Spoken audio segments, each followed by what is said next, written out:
Growing up, I always felt like the backdrop in a two-person play, starring my sister, Lily, as the cherished lead. Our parents never tried to hide their preference for her. It was like living in a house where I was the guest, and Lily was the princess. From as early as I can remember, Lily got everything, the best dresses, the new toys, and most importantly, their attention.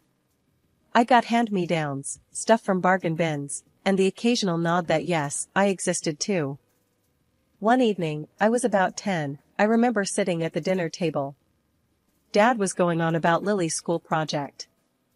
"Look at this castle Lily made. Isn't it something?" Dad said, his eyes lighting up like Christmas trees as he held up a glitter-covered cardboard castle. Mom nodded, beaming at Lily. "It's beautiful, sweetheart. You're so talented." I had made a volcano that actually erupted, but it was sitting on the other end of the table, unnoticed. "Mine erupts," I muttered, but no one paid attention. Lily, with her bright green eyes sparkling, leaned over and whispered loud enough for only me to hear. "It's just baking soda and vinegar. Not a big deal." I clenched my fists under the table, feeling my face heat up. But I stayed quiet. Arguing with Lily only made things worse, because somehow, I always ended up being the bad guy. Grandma was the only one who saw through it all. She lived with us, thank God, and she was my one ally. One day, after a particularly nasty episode where Lily had blamed me for breaking a vase I hadn't even touched, Grandma pulled me aside. "You know, Anna, your parents might not see everything, but I do. You're just as special, never doubt that," she said, her voice firm and reassuring. "I wish they could see that too," I replied, looking down at my scuffed shoes. Grandma hugged me tightly. "I've told your dad time and again, children should be loved equally." But it never changed. As we grew up, Lily turned into a master of manipulation. She had our parents wrapped around her finger, and anything she did wrong somehow got pinned on me. One day, I overheard her talking on the phone with a friend. "Anna is such a loser. She thinks Mom and Dad actually care about her. It's hilarious." I stormed into her room, furious. "Why do you have to be like this, Lily? What have I ever done to you?" She just smirked, her red hair like a halo of fire around her wicked grin. "Oh, Anna, don't be such a drama queen. Everyone knows I'm the good one here." I wanted to yell, to scream that she wasn't, that she was lying and cruel. But I knew better. It would just end in tears, mine. Instead, I walked away, my heart pounding, knowing I had to get out of this house as soon as I could. When high school ended, and I got into college, I was ready to leave and never look back. But my parents refused to pay for my tuition. They said it was because I wasn't serious enough about my future. Luckily, Grandma stepped in. She paid my fees, telling me to use this chance to build a life for myself, away from the shadow of my sister. College was like stepping into another world, one where no one knew about Lily or how I was always the second choice in my family. It felt like I could finally breathe, like I was shedding an old skin that never really fit me in the first place. The first person I met on campus was Carla, my roommate. She was from another state and didn't know a thing about me, which was refreshing. Carla had this straightforward way of talking that I wasn't used to back home. "Hey, I'm Carla. You're Anna, right? Let's make this room cool, okay?" she said as soon as I walked into our tiny dorm room, her words direct and devoid of any pretense. "Sure, sounds good to me," I replied, grateful for her easy demeanor. In those first few weeks, Carla showed me around, introducing me to her friends and pulling me into her social circle. I was hesitant at first, unsure how to act when no one expected me to fail or fade into the background. Hanging out with Carla and her friends, I realized they spoke their minds, no filters, no walking on eggshells. It was all straightforward and, honestly, kind of liberating. "Anna, you gotta loosen up.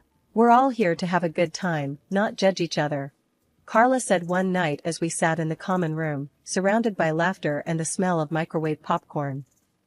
"I know, I'm just not used to this," I admitted, feeling a bit out of place, but welcome at the same time. Well, get used to it. You're with us now, she said with a wink. As the semester went on, I started joining study groups, attending class regularly, and really throwing myself into my marketing courses. My professors noticed. Miss Grant, your project was impressive. You have a knack for this, Professor Jacobs commented one day after class, handing back a paper I'd written with a high grade on it. Thank you, Professor. I really enjoyed working on it, I said, feeling a pride I hadn't known before. At the end of my first year, I got a summer internship at a local marketing firm. I was over the moon. I called Grandma to tell her the news. That's wonderful, Anna. I knew you could do it. Grandma's voice crackled over the phone, filled with genuine pride. Thanks, Grandma. I couldn't have done it without your help, I replied, feeling a lump in my throat. And you'll do even more. Just watch, she said, her confidence in me unshakable. By the time senior year rolled around, I was a different person. I had confidence, real friends, and a career path that excited me. College gave me the freedom to be who I wanted to be, away from the shadow of my family's expectations and Lily's manipulative antics. After graduation, I landed a job at a well-known cosmetology company in the city. But it wasn't just my career that was about to change, my personal life was on the brink of something entirely new. It all started at a city exhibition where different companies showcased their products. I was in charge of our company's booth, explaining the benefits of our latest skincare line to anyone who showed interest. Looks like you really know your stuff, a voice said from behind me. I turned around to see a tall guy with an easy smile watching me. Thanks. I try, I responded, brushing a loose strand of hair from my face. I'm Michael, he introduced himself, extending his hand. Anna, I replied, shaking his hand. There was an immediate, undeniable spark. We chatted casually at first about the products and the exhibition. But then, the conversation shifted. Michael was funny, throwing jokes left and right, making me laugh more than I had in a long while. And so, half-jokingly, we set up a date for the following weekend. Dinner turned into seeing each other almost every weekend after that. Michael was different. He listened when I talked, really listened. He cared about what I thought and felt, which was a new and wonderful experience for me. The months flew by, filled with little moments and big feelings. Before I knew it, a year had passed, and we were seriously discussing our future together. One night, over a quiet dinner at our favorite little Italian place, Michael looked more serious than usual. He took a deep breath. Anna, how would you feel about making this official? Like, really official? I knew what he meant, but I needed to hear him say it. Are you asking what I think you're asking? I prompted him. Michael nodded, taking my hands in his. Marry me, Anna. Let's start our own story. Tears sprang to my eyes, not from sadness, but from a profound happiness that flooded through me. Yes, Michael, I'll marry you. Getting engaged to Michael was like a dream. I was over the moon, floating through my days with a goofy grin plastered on my face. But when it came to actually planning the wedding, reality hit hard and fast, especially when my family got involved. I remember calling my parents to tell them the news. Their response was lukewarm at best. That's nice, dear, Mom said, her voice strained. But are you sure about this? You know how these things can be rushed. I clenched my jaw, trying to keep my cool. Yes, Mom, I'm sure. Michael is great, and we're really happy together. Well, if you say so, she sighed, and then quickly changed the subject. The trouble really started when I went home to discuss the wedding plans. The air was thick with tension the minute I stepped into the house. Dad was the first to bring up the elephant in the room. You know, Lily should really help with the wedding. She has such good taste, Dad suggested, casting a meaningful glance at Mom. Lily, who'd been surprisingly quiet, suddenly lit up. Oh, absolutely. I'd love to help plan your wedding, Anna. I was suspicious. Lily and helping didn't usually go in the same sentence unless it benefited her directly. But before I could decline, Mom chimed in. It would be such a nice way to bond before the big day. And think about it, Anna, with your work schedule, do you really have the time to manage everything? Against my better judgment, I agreed. I was too busy, and maybe, just maybe, Lily had changed. How wrong I was. Weeks went by, and every time I called Lily to check on the progress, she reassured me with her sweetest voice. Everything's under control, sis. I booked the venue, and wait till you see the decorations I planned. 2 weeks before the wedding, I took a day off to see everything for myself. The venue was booked, all right, but that was about it. No caterer, no decorator, no nothing. It was a disaster waiting to happen. I called Lily, my voice shaking with anger. What the hell, Lily? You said everything was taken care of. Oh, calm down, Anna, you're always so dramatic. It's all going to be fine. She brushed me off. Fine? There's nothing done. Were you planning to ruin my wedding? There was a pause on the other end of the line. Then, in a voice dripping with feigned innocence, she said, I don't know what you're talking about. Everything will be ready, trust me. I hung up, fuming. No way I was going to let her mess this up. I called my friend Janet, who had an impressive experience with event planning. Janet, I'm in a bind. Can you help me salvage my wedding? Of course, Anna. Don't worry, we'll make sure your day is perfect. What's done is done. Let's fix this, Janet responded, her voice a lifeline in the chaos. With Janet's help, we started from scratch. It was a mad dash of booking, tasting, and organizing, but slowly things started coming together. The day before the wedding, I confronted Lily again. This time in person. She just shrugged. Look, I did what I could. If that's not enough for you, then maybe you're expecting too much, Lily said, her voice cool and detached. I expected my sister to have my back. Clearly, I was wrong, I replied, my voice steady, despite the anger boiling inside. Despite all the setbacks, the wedding day arrived, and it was everything I had hoped for and more. The venue looked beautiful, the food was delicious, and the music set the perfect mood.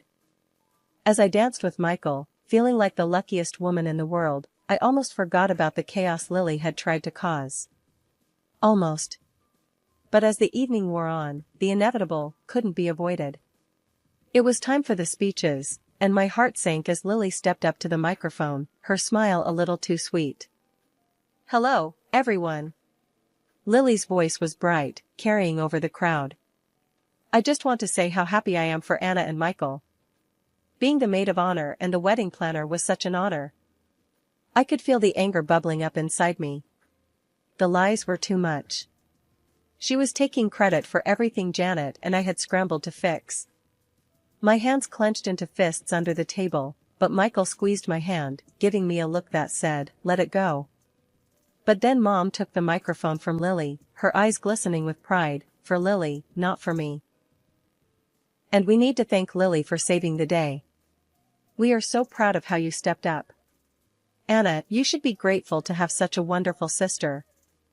That was it. I couldn't hold it in any longer. Actually, I started, my voice loud enough to draw every eye in the room to me. I stood, my chair scraping back sharply. I think there's been a misunderstanding. The room went silent, all chatter stopping as everyone waited for what I would say next. Lily didn't plan this, I said, my voice steady, despite the shaking in my legs. 2 weeks before today, I found out nothing was prepared. No flowers, no caterer, not even a cake. If it wasn't for my friend Janet, who is here tonight, this day would have been a disaster. Lily stood up, her chair clattering behind her. That's not true. I did so much for this wedding. Anna, why are you always trying to make me look bad? Why? You wanted this day to fail. I said, turning to face him, then the crowd. I have the emails from the vendors, messages saying they hadn't heard from anyone until I contacted them. Lily's expression faltered, then burst into tears, running from the room. the dramatic exit, another classic move. The rest of the evening was a blur. Some guests whispered and shot me sympathetic looks, while others seemed to buy into Lily's tearful act. It hurt, but at least now, some people knew the truth. As the party wound down, Michael held me close, whispering, "We're married now. That's all that matters." He was right. Despite the drama, we were together, and that was the most important thing. But as we left the venue, I couldn't help but feel the sting of my family's doubts, and Lily's treachery lingering in the air. Just when I thought things couldn't get any worse, they did. My sister Lily disappeared, leaving behind nothing but her car, her purse, and a damning note that pointed the finger straight at me. The note was a masterstroke in her ongoing drama, claiming my supposed cruelty drove her to think about ending her life. The fallout was immediate and brutal. My parents, already cool towards me thanks to Lily's theatrics at the wedding, now turned ice cold. The phone call from my mom about Lily's disappearance is etched into my mind, her voice cold and accusing. "Anna, your sister is gone. She left a note, and she blames you. She said you've been cruel, that you pushed her to this," Mom said, each word like a dagger. "That's ridiculous. I haven't done anything to her. You know how she is, how she twists things," I shot back, my voice shaking with a mix of anger and despair. "Enough, Anna. Your sister is missing, possibly worse, and all you can think about is defending yourself," she snapped before hanging up. The accusations didn't stop there. Relatives, friends, even neighbors seemed to have read the script Lily left behind, all casting me as the villain in her twisted story. But the worst blow came from Grandma, the one person I thought I could always count on. When I went to see her, hoping for some support, she met me with a frosty gaze, her disappointment palpable. "Anna, I can't believe you. Your sister felt so tormented, she had to run away. And all you can say is that it's a lie?" Grandma's voice was stern, her usual warm tone gone. "Grandma, please, you know me. I would never hurt Lily," I pleaded, feeling the tears start to well up. Grandma shook her head, her expression hardening. "I thought I knew you. But Lily's note. Anna, she was clearly in a lot of pain. And no truth you wanted to prove is worth her life." "But it's not the truth," I protested, my voice rising in desperation. "I think it's best if you leave. I need to think about all this, about where we all went wrong," she said, turning away from me, signaling the conversation was over. Walking away from Grandma's house that day felt like leaving my last safe haven. Betrayed and isolated, the weight of the entire situation bore down on me, crushing. As the days turned into weeks, with no word from Lily, the strain started to show in every aspect of my life. Michael tried to be supportive, but the constant stress was a wedge between us. "Anna, maybe it's time to just let it go. Maybe stop trying to defend yourself and just move on," Michael suggested one evening, his voice weary. "How can I move on? My own family thinks I'm a monster. How do we just live with that?" I snapped, frustration boiling over. I felt utterly alone, surrounded by people who either believed the worst about me or didn't know how to help. And with Lily gone, the narrative she crafted seemed to solidify into an undeniable truth in the eyes of everyone around me. With each passing day adding weight to the loneliness I felt. Michael, the one person I believed would always be by my side, had grown distant. His frequent business trips to another city only widened the chasm between us. It wasn't just emotional distance, something tangible had shifted, and the receipt I found one afternoon was the grim proof. Stuffed carelessly between the pages of a magazine on our coffee table was a receipt for women's clothing, expensive clothing, the kind you buy when you want to impress someone. The kind you don't buy for your wife and then forget to mention. At first, denial took over. There must be some explanation, a surprise maybe? But the cold, hard doubt crept in, gnawing at me. After everything with Lily and the family, this felt like another bitter betrayal. I needed answers. I hired a private detective. It felt so cliché, like something out of a bad movie, but what other options did I have?